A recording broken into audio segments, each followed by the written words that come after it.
தெறிக்கவிடும் காரம் நிறம் சுவையை தருகிறது. ஆச்சி மிளகாய் தூள் தெறிக்கவிடும் காரம் நிறம் சுவை. அமெரிக்கால இருந்து எக்ஸ்போர்ட் பண்றதுக்கெல்லாம் 0 டாக்ஸ். யூரோப்ல இருந்து இங்க வரதுக்கெல்லாம் 15% டாக்ஸ். இந்த விளக்கெண்ணெய்ங்க அதுக்கும் ஒத்துக்குன்னு சரிங்க சரிங்க. இந்த வெளிநாட்டுல இருந்து கார் இறக்குமதி பண்றாங்கல்ல, அதுக்கு வரி போடுறாங்கல்ல, 100% 150% அப்படின்னு போடுறாங்கல்ல. யாரோ சில பேர் கட்ட மாட்டான்னு கோர்ட்டுக்கு போய் இதெல்லாம் நடந்தது. எலான் மஸ்க் பியூர்லியே பிசினஸ். இதை ட்ரம்ப் பார்த்தாரு, என்ன நீ எனக்கு மேல ஆடி நிக்கிற அப்படின்ட்டு அவரை கட்டம் கட்டி விட்டார். எங்க எந்த பிஸ்கெட்டை தூக்கி போட்டா யார் வாலாட்டுவாங்கன்னு கண்டு வச்சு நிற்கிறாரு புட்டின். அங்க ஆட்சி மாற்றம் அப்படின்னு கொண்டு வந்து பெரிய பிரச்சனை பண்ணி மற்றவங்களுக்கு இருக்க அடியை விட அமெரிக்க மக்கள் மிகப்பெரிய அடி வாங்கி ஆபத்தே காத்திருக்கு அமெரிக்காவுக்கு. உலகம் ரொம்ப பெருசு தம்பி, அவங்கள மட்டுமே நாம நம்பி இல்லை அப்படின்னு அந்த ஐபோன் உற்பத்தியை நீங்க நிறுத்திக் கொள்ளணும்னு ட்ரம்ப் அழுத்தம் கொடுக்கிறாரு. வெளில சொல்லாத ஒரு ரகசிய தகவல் உங்களுக்கு மட்டும் சொல்லலாம். சார் வணக்கம் சார். வணக்கம் யா சார். நெகமும் சதையுமா இந்தியாவும் அமெரிக்காவும் தொடர்ந்து நெருக்கமா இருந்தாங்க. ட்ரம்ப் மோடி ட்ரம்ப் அப்படிங்கிற பேச்சு தான் உலக சர்வதேச ஊடகங்கள்லாம் பேசப்பட்டுச்சு. இப்போ அந்த ட்ரம்ப் நம்ம நாட்டுக்கு எதிராகவே திசை திரும்பிட்டாரு. இந்தியாவுக்கு எந்தெந்த விதங்களில் நெருக்கடி கொடுக்கணுமோ அந்த நெருக்கடிகள்லாம் கொடுக்கறதுக்கு தயாராகிட்டாரு. என்ன சார் பிரச்சனை? இந்தியாவுக்கும் அமெரிக்காவுக்கும் என்ன பிரச்சனை? இப்போ எதுலேருந்து ஆரம்பிச்சிச்சு? இந்த கையில் எலுமிச்சம்பழம் வச்சுன்னு வருவாங்க, பார்த்துருக்கியா? நகைசுத்து. நகமும் சதையும் இணைந்து இருந்ததுன்னா சில சமயங்கள் அது மாதிரி நகைசுத்து வரத்தான் செய்யும். அந்த மாதிரி அப்படின்னு வச்சுக்கணும். இது இந்தியாவுக்கு மட்டும் இல்லை, சொல்ல போனால் இவருடைய அந்த டாரிஃப் அப்படின்றது, அவருடைய இந்த அதிரடி எல்லாமே அமெரிக்காவில் இருக்கவங்களுக்கு தான் ஃபர்ஸ்ட் டார்ச்சர். அதுக்கப்புறமா தான் மற்றவங்களுக்கெல்லாம். அண்ட் இது இந்தியாவுக்கு மட்டும் இல்லை, ஒரு யார் யாரெல்லாம் அமெரிக்காவுக்கு நெருக்கமாக இருக்காங்களோ அவங்களுக்கு தான் அதிகமாக டார்ச்சர் கொடுத்துருக்கிறாரு. கனடாவும் அமெரிக்காவும் சொல்ல போனால் கனடா கிட்டத்தட்ட அமெரிக்காவுடைய ஒரு ஸ்டேட் மாதிரி தான். அதைத்தான் அவர் சொன்னார். வந்தவுடனே அவர் என்ன சொன்னார், நீங்கள் எங்களோட 51வது ஸ்டேட்டாக வந்துடுங்களேன் அப்படின்னாரு. அதுக்கு முன்னாடி ஜஸ்டின் த்ரூடோ இருந்தார்ல, அவரை கவர்னர் அப்படின்னாரு. ஏன்னா அமெரிக்காவில் இருக்க ஸ்டேட்டில் கவர்னர்னு சொல்லுவாங்கல்ல, அந்த மாதிரி 51வது ஸ்டேட் அப்படின்ற மாதிரி கவர்னர் அப்படின்னு நக்கல் பண்ணாரு. அவங்களுக்கு எதிராக கண்ணாவினான்னு டாக்ஸை போட்டாரு. அதுக்கப்புறம் யூரோப்பியன் யூனியன் இந்த மாதிரி போங்கு பார்த்துருக்கீங்களா? அமெரிக்காலேருந்து எக்ஸ்போர்ட் பண்ணுறதுக்கெல்லாம் 0 டாக்ஸா, யூரோப்லேருந்து இங்கே வரத்துக்கெல்லாம் 15% டாக்ஸா. இந்த விளக்கெண்ணெய்ங்க அதுக்கும் ஒத்துக்குன்னு சரிங்க சரிங்க டேடி, ஓகே டேடி அப்படின்ட்டு. சரி 15% அத்தோட நிற்குமா அப்படின்னு பார்த்தா 15ன்றது பேஸ் லைன். இந்த ஸ்டீலு அலுமினியம் இதுக்கெல்லாம் 50%. என்னங்கடா போங்குது? சரி தோட விட்டா இருங்க நீங்க $600 பில்லியன் நீங்க யூஎஸ்ல இன்வெஸ்ட் பண்ணணும். 600 பில்லியனா? சரிங்க அப்படிங்கிறாங்க. வருஷத்துக்கு $250 பில்லியன் ஆயில் அண்ட் கேஸ் வாங்கணும். இது எப்படி 600? அந்த 600 தனிங்க, இந்த வருஷத்துக்கு 250 தனிங்க, 3 வருஷத்துக்கு 750ங்க இப்படின்ட்டார். இதுக்கும் ஒத்துக்குன்னு கையெழுத்து போட்டாங்கன்னு சொல்ல மாட்டேன், ஏன்னா எந்த அக்ரிமெண்ட்டுமே ரிட்டர்ன் கிடையாது. ஒரு வாய் வருது, அவ்வளவுதான்.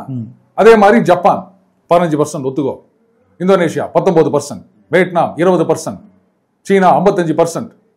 இப்படிதான் அவர் போட்டுனுக்கிறாரு. அதனால ஏதோ இந்தியாவை மட்டும் அப்படின்னு நினைக்கிறேன். இந்தியாவுக்கு மட்டும் 50% வரின்னு சொல்லியிருக்காங்க. அந்த வரிகள்லாம் எந்தெந்த மாதிரியான வரிகள் சார்? எதுக்கா? அதாவதுங்க, இந்த வரிகள் அப்படின்றது எல்லாரும் நினைக்கிற மாதிரி இந்தியா மக்கள் கட்ட போறது கிடையாது. இப்ப நம்ம இங்கேருந்து ஒரு 100 கோடி ரூபாய்க்கு இந்த டிஷர்ட் ஏற்றுமதி பண்றோம் அப்படின்னு வச்சுக்கோங்களேன், நமக்கு ஒன்றும் பிரச்சனை கிடையாது.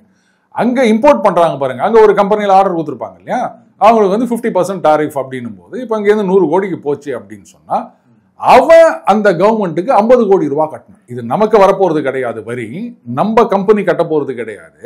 ஸோ அப்போ என்ன ஆகும், அங்கே இறக்குமதி பண்ணும். சிம்பிளா சொல்லிட்டா, இந்த வெளிநாட்டிலேருந்து கார் இறக்குமதி பண்றாங்கல்ல, அதுக்கு வரி போடுறாங்கல்ல, 100% 150% அப்படின்னு போடுறாங்கல்ல. யாரோ சில பேர் கட்ட மாட்டான்னு கோர்ட்டுக்கு போய் இதெல்லாம் நடந்தது. சரி அது இருந்துட்டு போட்ட விடுங்க, அவங்க சௌகரியம். அந்த மாதிரி இங்கேருந்து நீங்க இறக்குமதி பண்ணீங்கன்னா 50% டாக்ஸ் போடுவாங்க. அப்ப என்ன ஆகும்னா, இங்கேருந்து 100 கோடி ரூபாய்க்கு வாங்குறாங்கன்னா அவங்க ஊர்ல அது 150 கோடி ஆயிரும் அடக்கமே.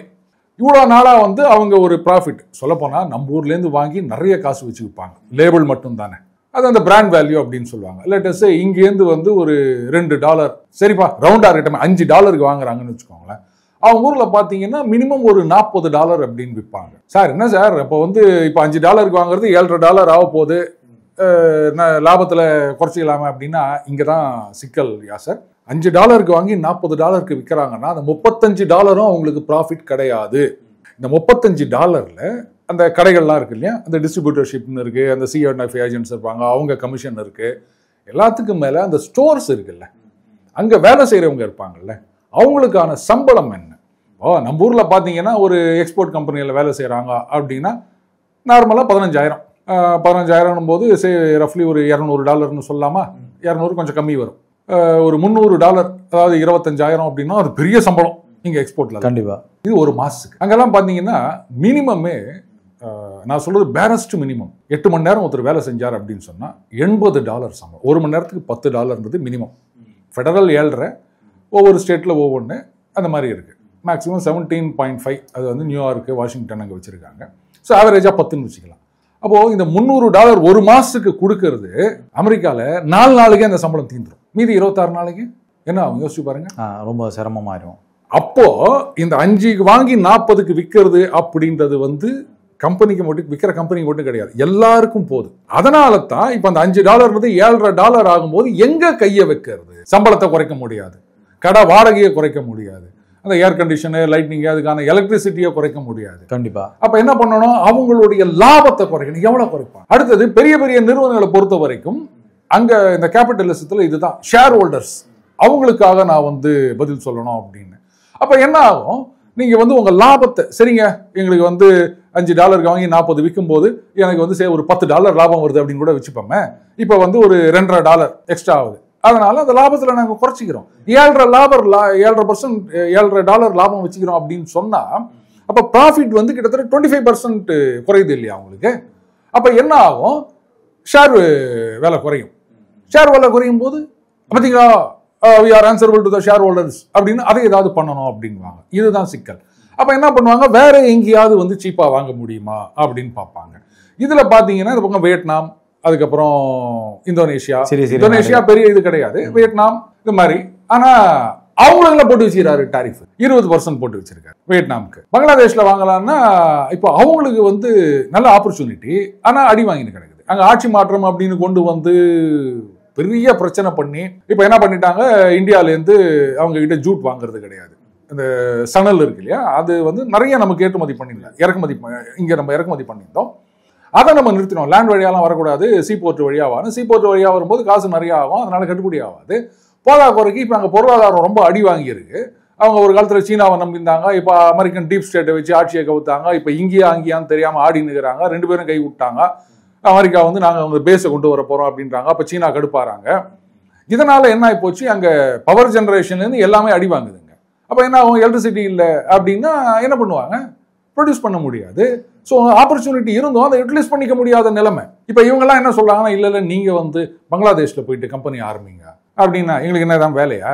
இன்னைக்கு நீங்க இது மாதிரி பண்றீங்க அப்படின்னு சொல்லிட்டு நாங்க இங்கேருந்து இந்த கம்பெனி இழுத்து மூடிட்டு பங்களாதேஷ்ல இல்ல வியட்நாம்ல அங்க போய் கம்பெனி ஆரம்பிச்சு, அதெல்லாம் நடக்காதுங்க, நாங்க வேற இடம் பாத்துக்கிறோம், நீங்க வாங்கல அவ்வளவுதானே, சரி ரைட் விடுங்க, நாங்க யார் வாங்குறாங்களோ நாங்க அங்க வித்துக்கிறோம், உலகம் ரொம்ப பெருசு தம்பி, உங்களை மட்டுமே நம்ம நம்பி இல்லை அப்படின்னு.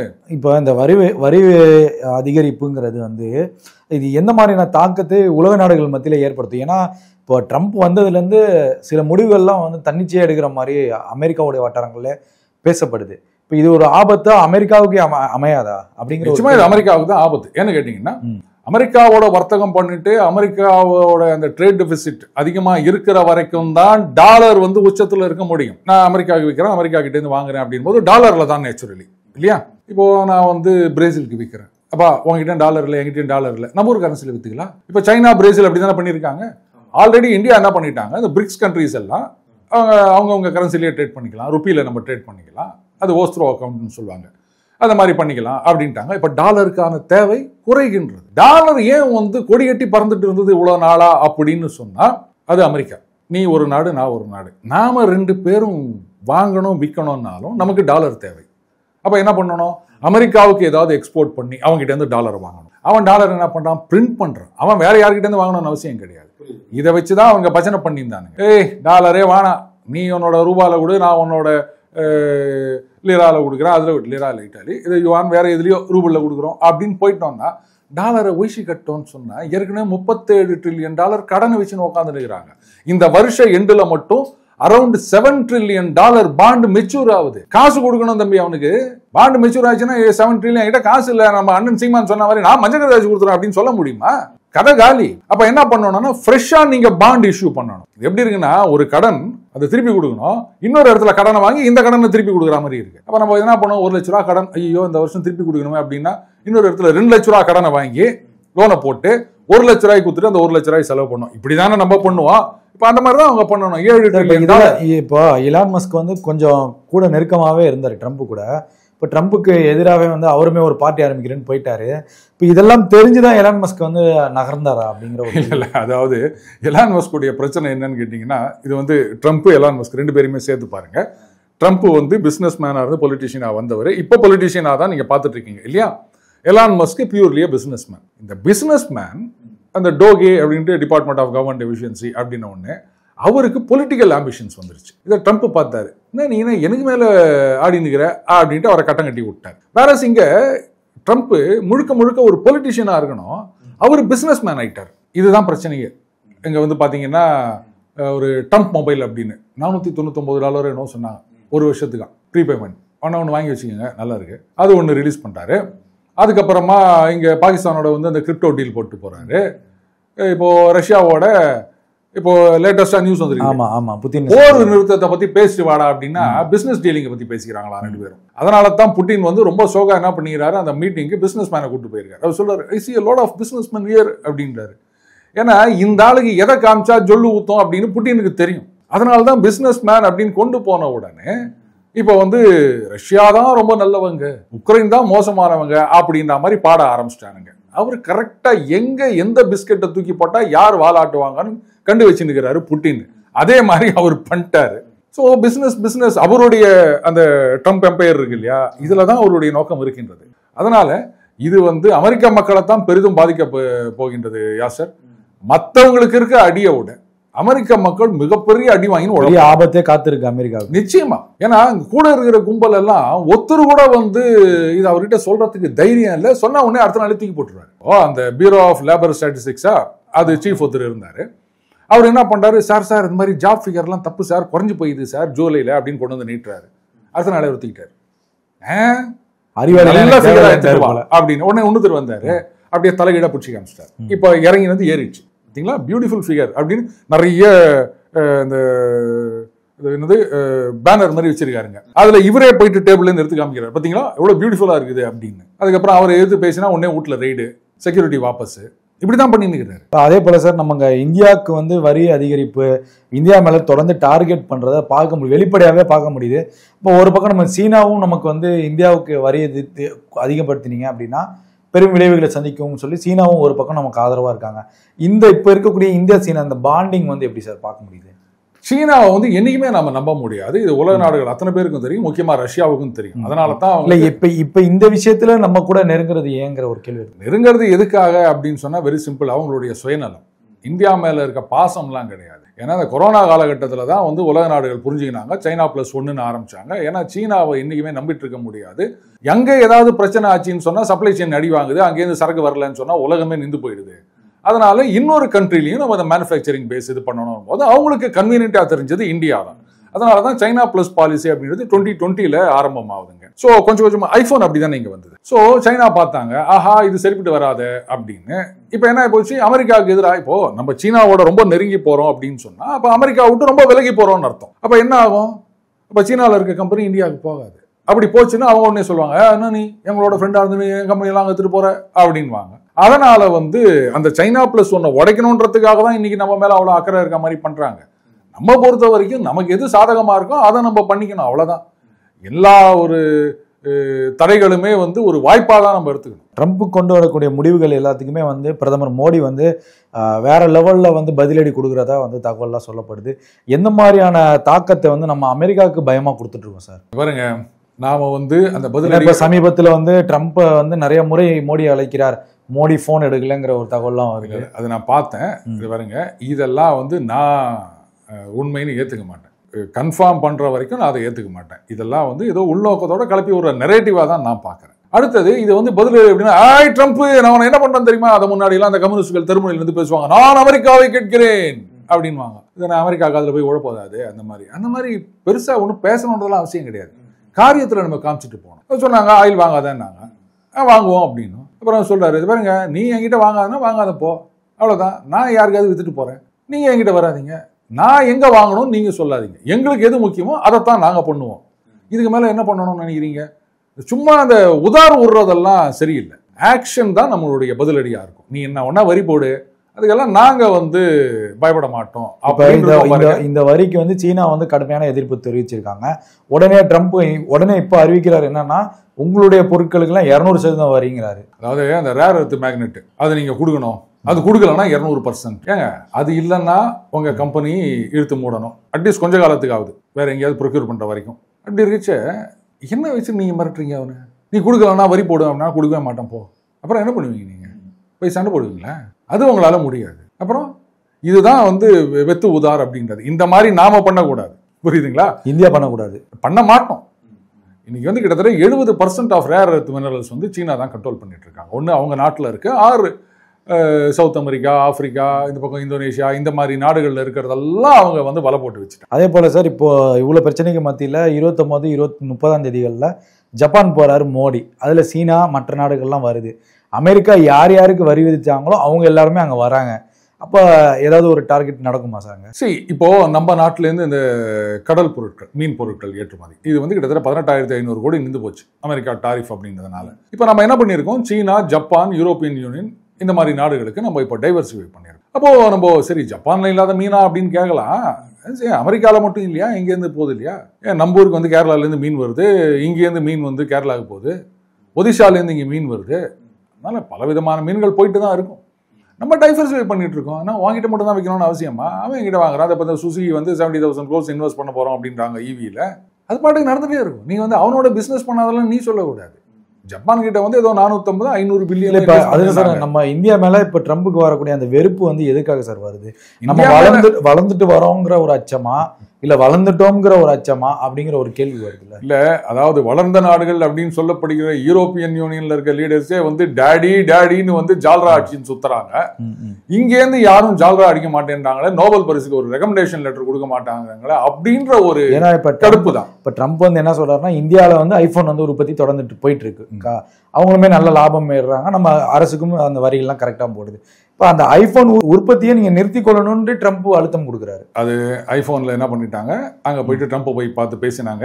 கோல்டுல அவருக்கு ஒரு போன் குத்துக்கிறாங்க பாத்தீங்களா? அவர் உடனே முகாம்போ குஷி ஆயிட்டார்.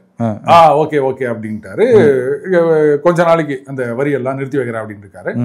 எலக்ட்ரானிக்ஸ் பொருட்களுக்கு வரி இப்ப கிடையாது. என்ன பண்ணிட்டாரு, நீங்க இங்க இன்வெஸ்ட் பண்ணோம்னாரு 600 பில்லியன் அப்படின்னாங்க. அப்புறம் ஐபோன்ல என்ன சொன்னாங்க, 600 பில்லியன்லாம் இல்ல, ஏற்கனவே பண்ணியிருக்கிறது அதெல்லாம் சேர்த்து ஃப்ரெஷ்ஷா 100 பில்லியன் தான் இன்வெஸ்ட் பண்ண போறோம் அப்படின்ட்டாங்க. சரி, இதுல நான் ஒரு கான்ஃபிளிக்ட் ஆஃப் இன்ட்ரெஸ்ட் சொல்லவா? இதே இங்க இந்தியால மோடி பண்ணியிருந்தாருன்னா உடனே இங்க எதிர்கட்சிகள் தான் பெரிய கோஷம் போட்டிருப்பாங்க. இப்போ ஐபோன் அங்க ஷிஃப்ட் பண்றாங்கன்னு வச்சுப்போமே அமெரிக்கால, அப்ப அவங்களுடைய ப்ராஃபிட் மார்ஜின் அப்படின்றது 80% குறைஞ்சு போயிடும். இப்ப கிடைக்கிற ப்ராஃபிட்ல 20% தான் அவங்களுடைய டோட்டல் ப்ராஃபிட்டா இருக்கும். யோசிச்சு பாருங்க, ஒரு கம்பெனியோடைய ஆனுவல் ப்ராஃபிட்ல 80% குறைஞ்சு போயிடுச்சுன்னு சொன்னா, சரி 50% கூட வச்சுக்கோங்க, பாதி ப்ராஃபிட் உங்களுக்கு குறைஞ்சிச்சுன்னா அதனுடைய ஷேர் வேல்யூ என்ன ஆகும்?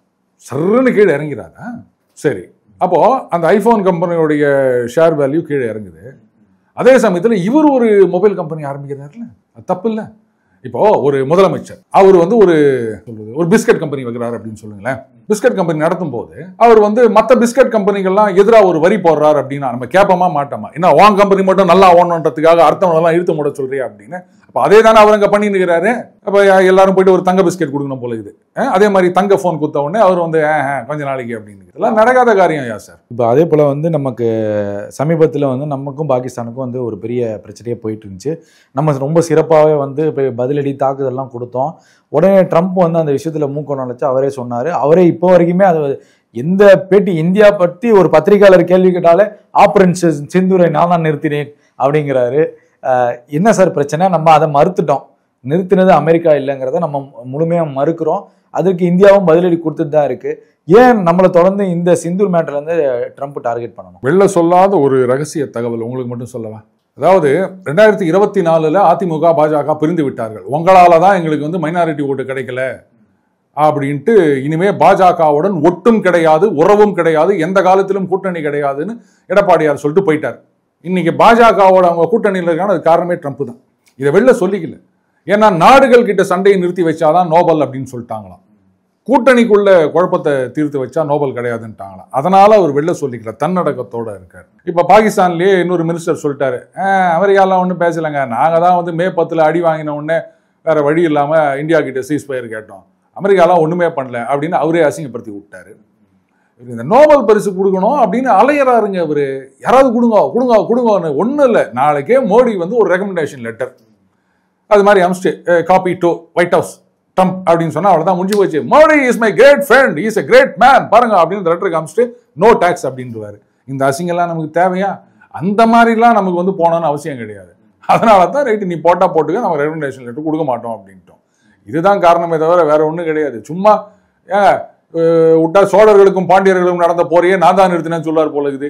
ஆப்பிரிக்காவில் எத்தனையோ வருஷமா நடந்திருக்க போரு நான் தான் நிறுத்தினேன் அப்படின்றாரு. அட பாவீங்களா, அவங்களே நொந்து நூலா போய் நிறுத்திக்கிறாங்க, நீ என்னடா பண்ண இது இவ்வளோ ஏங்க? இப்போ ரீசெண்டா தாய்லாந்து கம்போடியா நடந்தது இல்லை, அவங்க வந்து நீங்களாம் யாரும் வரவானான்னு சொல்லிட்டு மலேசியாவில் போய் பேசி சண்டையை நிறுத்தி போட்டாங்க. அடுத்த நாங்கள் சொல்றாங்க தான் எங்க தலைவர் தான் நிறுத்தினாரு அப்படின்றாங்க. இது என்ன சொல்வீங்க நீங்க?